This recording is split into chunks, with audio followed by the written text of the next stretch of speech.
Good morning. So I've been told that I speak funny.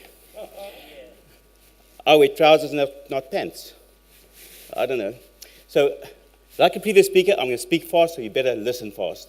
I've only got 25 minutes, and I've got a big job to do, is to convince you about donor aid. All I'm going to do today is to provoke you. I want you to think again about donor aid. I want to show you how we can solve this problem easily. So, why?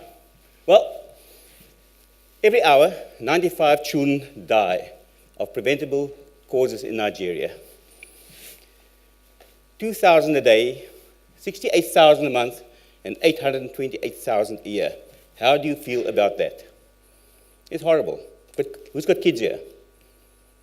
So we have a problem in need of a solution. Do you agree with me? So donor aid is necessary. It's not let's think about it. We have to do it. Agreed? Okay, but now we've got a bit of a problem. Up there's a heat map of corruption. This is the world we live in. Pretty corrupt.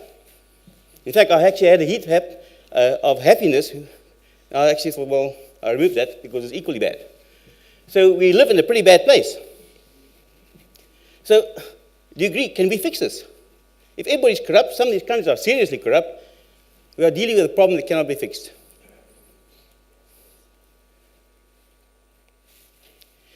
$1.1 trillion leaves developing countries every year through illicit financial flows. 6.1% of the sub-Saharan Africa GDP lost to illicit financial flows, increasing by 6.5% annually. 4% of the global GDP lost due to illicit funds flows. Nigeria alone lost $20 billion every year between 2005 and 2010. That's 7 times more the government spending on education. According to Ban Ki-moon, 30% of development aid is lost to corruption. So for every dollar, 30% gone, corruption. Now we haven't even managed the rest of it. So if you look at the Sustainable Development Goals, there's 16 of them.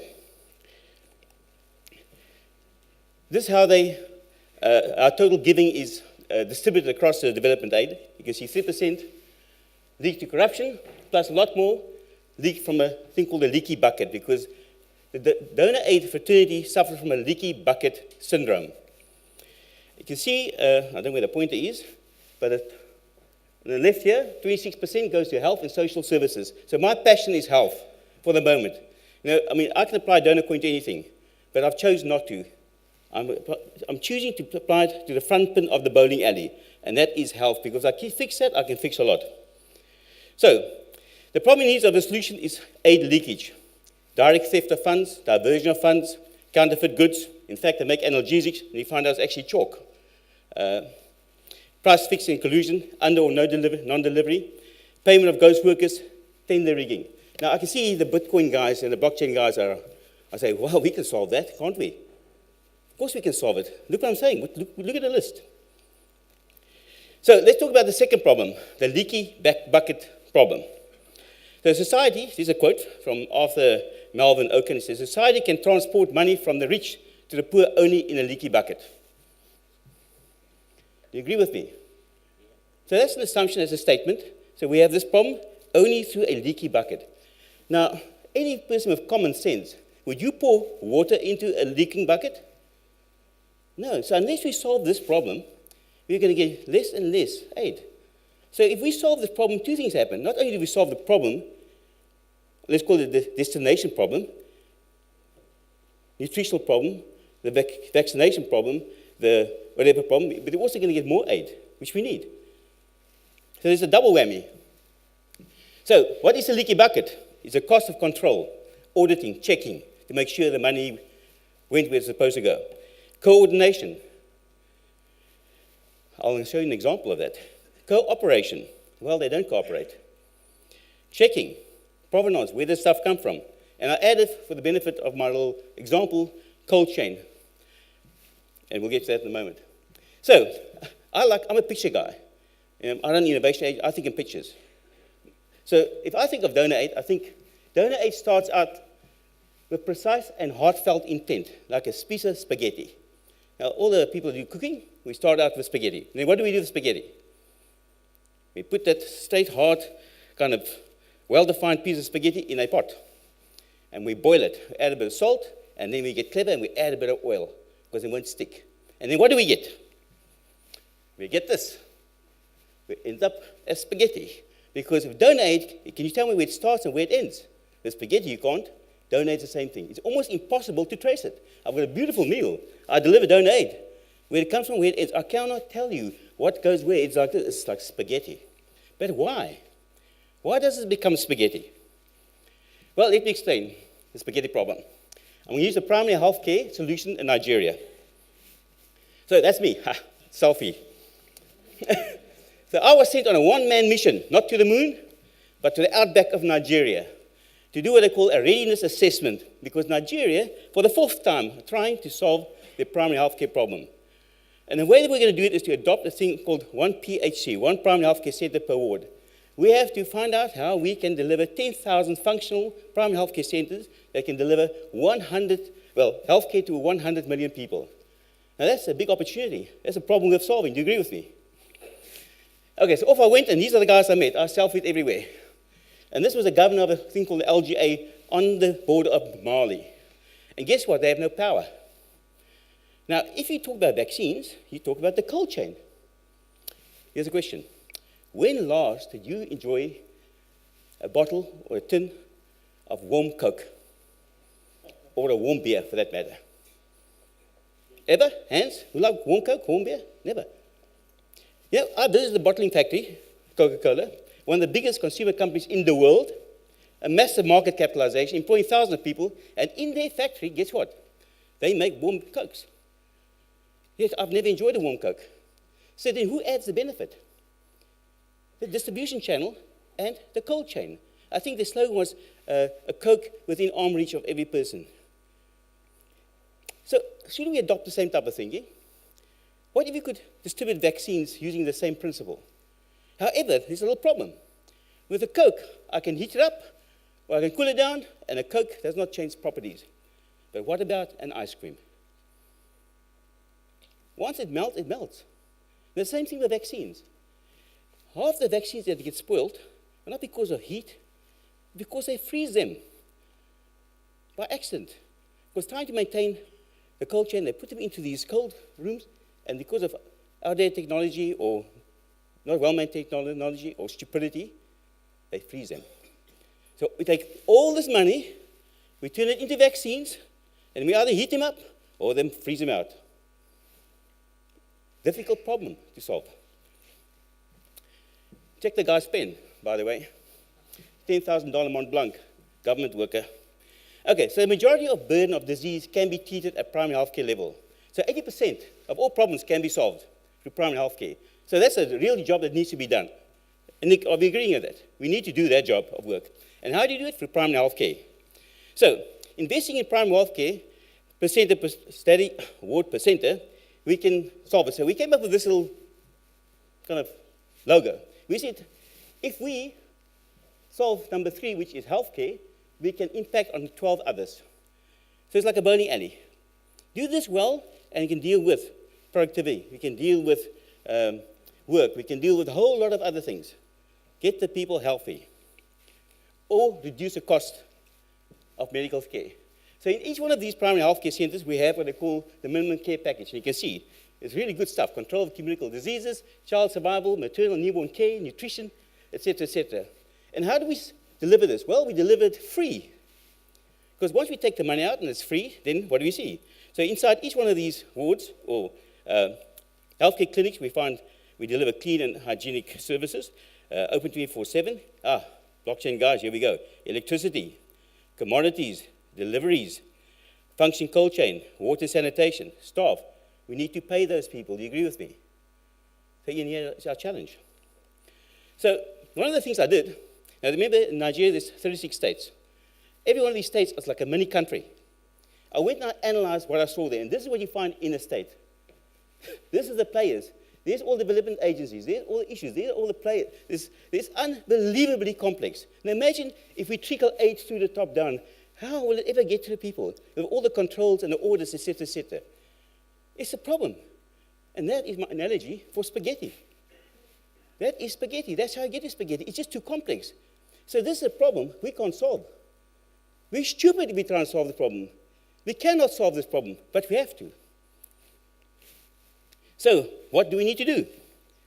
So this is what we call a wicked problem. Who knows about wicked problems? Wicked problems cannot be solved. Do you agree with me? You can't solve a wicked problem. But there's a solution. How do you kill a fire quickly? You pour sand on it or water? No. Remove the oxygen. That's how you kill a fire. So then, how can we fix a wicked problem of aid leakage? We remove the cash from the system. If you take the cash away, you cannot steal. You can't divert. You can't misuse. You can't just take it away. And instead, we supply them with a token. Blockchain is a perfect solution. Cryptocurrency or crypto tech solution, perfect. Tokens, perfect. Just take the cash away. If there's no cash, they can't steal it. Don't get clever. Don't create auditing. Don't create more structure. Don't take the cash away. And that is what we do. This is what you guys really do well. Am I right? So, this is my solution. It's a crypto tech blockchain solution. Donorcoin, making donor aid count. Simple as that. This is important. I know I'm going to get challenged. This is not a coin. It's a concept. In fact, it's a provocation. I want to provoke the crap out of you guys. I want you to walk out here and say, I need to do something. I want to have a show of hands after say, I'm with you, Rudy. I don't know what the solution is. You've got to figure it out. You techie guys. And you can. But I want you to feel the urge to solve this problem. I want us to march against establishment, the de facto solution, the naysayers. And it's not my solution, it's your solution. There's no money here. We won't take money. So, what are we going to do? We're going to remove cash or cash equivalents. We're going to replace it by traceable digital tokens with complete transparency and traceability. Lower cost, in fact, no cost we can. In fact, right now, I can actually take donor money from you through crowdfunding and pay the electricity in a Sowetan school or a rural school right now, and no leakage. So at the simplest form, we have the solutions already. As we go higher to what I call enterprise level, it becomes a bit more tricky. But that does not mean we have to shy away from it. So we create coins for vaccines, for medicine, repairs, maintenance, electricity, fuel, daily sustainable allowance, and miscellaneous. So we code it for the task at hand, and that's simple. We know who we have to pay. Once they perform, we pay. But no cash. There's the process, and I'm not going to go to the process because that's what you guys do, but we thought this thing through. But it's pro forma. I've taken money from no one, by the way. Not a single cent. There's the overview. Obviously, there's an issue of identity. Did you know, when President Buhari became the president of Nigeria, the oil price was, I think, like $30. How on earth can this guy turn that country around when there's no money? It took him 6 or 7 months to get his cabinet together to find honest people. But he's an honest guy. Difficult job. So, what we need to do for this honest guy is help him. And the only way he can help me is to get past this mess that he inherited. And it's almost like many countries, 36 of them. How do you get past this? I'm going to tell you how to do smart contracts. You know how to do it? We mapped out the supply flows, the wages, the vaccines, the commodities. We mapped them all out. But now, who's going to do this job? We created a thing called Isuzu. You can go and, there's a thing called, go to bankimoon.com or .org, and you'll find Isuzu in there. And it's a crowdfunding platform where we get ordinary people like you to give money, and it pays straight into goes into a wallet. We convert it into the currency, and you can pay electricity. We've also created a thing called CB, which is a wallet, so we can put any type of money into it, or Bitcoin, convert it to money, and transact. So all these solutions are out there, and I'm sure you have hundreds more. But who do we need? I need you. I need you to partner with us. I need you to come to me with better ideas. He said, really, you got it wrong, my buddy. Let me tell you what to do. Please. But even more important, we need to put pressure on the donor community. And I'm going to say it, and quote me. This presentation was sent to UNICEF, was sent to the Gates Foundation. I'm still waiting for the phone to ring. In fact, I've got a tweet now from UNICEF lab and say they're in denial. They never received it. After I had several conversations with them, I even sent them the code. This will not be solved in an innovation lab.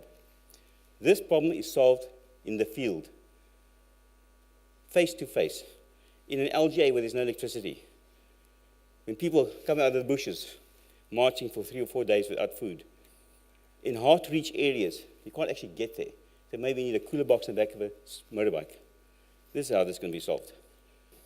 So when? Right now. We can do this right now. Whoever says it cannot be done, talking nonsense. It can be done right now. Not tomorrow, not next year, not 2018, not after we've done this and that, right now. If your life depended on it, what would you do? If your child's life depended on it, there's 820,000 children dying. They've got parents. Who's making that decision on their behalf? Are we making that decision? Surely we've got to make a better decision today. I'm giving you new information. I want you to make a new and better decision. Why should we do it? Look at this slide. Why must we invest in social innovation? Look what happens.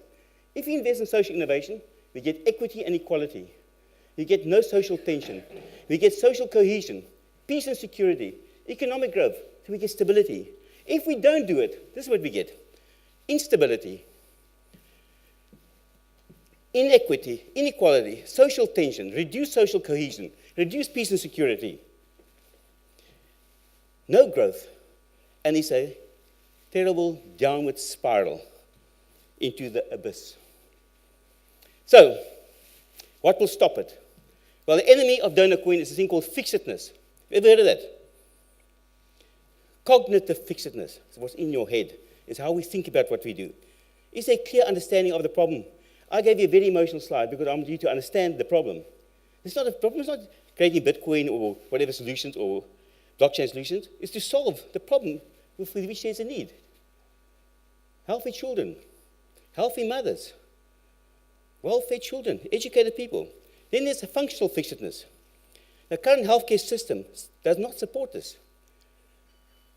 Then structural fixedness, considering the Nigerian federal state, is like not only 36 little states, but it's actually 2 countries. You've got a Muslim country at the top and a kind of a Western culture at the bottom. Very difficult, no coordination, no cooperation. Donor aid does not... Okay, what I was going to say to you, I forgot to tell you.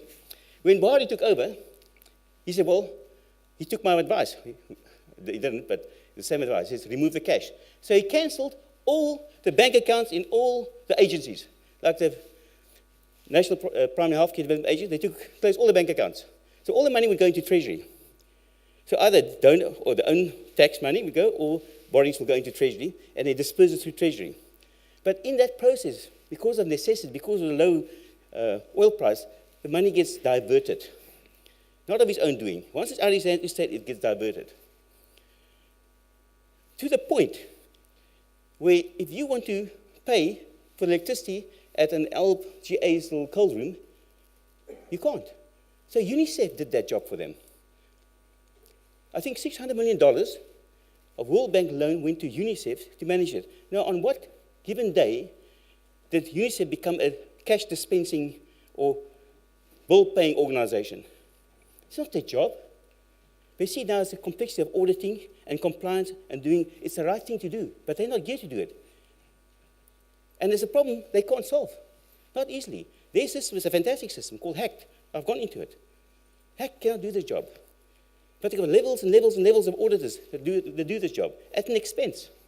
So it's our job to go and help them. And don't think they're not looking at this. They are looking at this. But they've got, there's like a big elephant in the room. If we say it's in the room, then we have to deal with it. If we deny it's in the room, we don't have to deal with it. Like our previous president, before Gordon Mbeki, he denied that HIV and AIDS existed. Why? Because if he acknowledged it, he had to deal with it. So the first thing, when you go, any alcoholics here? Remember when we pitched up there for our first meeting? No, I'm not one. AAA, the first thing they make you do is say, I am an alcoholic. You have to say it. Admit you're one, and then you can deal with it. So we must admit that we have a problem, and then we can deal with it. Do you agree with me? Alrighty. So, then there's political fixedness. We must have political will, and I don't know where the political will is there. So if we make enough noise, use the power of the media, shake the tree, then we can get somewhere. And lastly, regulatory fixedness. Obviously, there's regulations. This is money, other people's money. We have to deal with it. But I think there's clever people in this room that can deal with that. I want to end by a quote from our great Nelson Mandela. It always seems impossible until it's done. Thank you very much.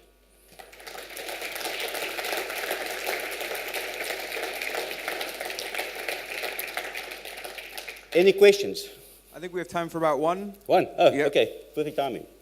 Hi, my name is Ish Goyal, and I have a solution, a working prototype that exactly solves the same problem. Either it's a donation from someone who's out of the government systems or a government aid which can go to the citizen without the need of a bank account. So the only problem is, in fact, I won the challenge at the hackathon and I'll be presenting in a while. So the very same solution and the way you said it. My question to you is, how do we implement it? Because it's a consortium which goes behind a blockchain that can make that happen. Yeah. So how do you think, what should be the proposed roadmap to actually implement it? I have the working prototype. See, that's a technical question. In my view. No, Okay. not technical at all. The technical part is solved. I've done it. I'm asking is how do we build the consortium behind the consortium that would include donators, the ones, the ecosystem where the e-currency could be redeemed. So, traders, SMEs, or retail cash in, cash out stores. What is the go-to-market strategy? I had a slide and I took it out because it is actually technical. So what you need to do is we can't solve that by virtue of a product. We have to create an eco-platform. So in any of you guys are innovation, we do not do products and services anymore. We do platforms and eco-platforms. If you follow Amazon, Google, they're all platforms. So we need to come to the market with a platform solution. And again, I'm now challenging and appealing to you guys, put on your thinking hat, and let's come up with that platform. And once we've got that platform going, we're in business. And I think that's quite a generic platform. It doesn't have to be for donor funding only. It's for all kinds of funding. Do you agree with me? All right, thank you very much.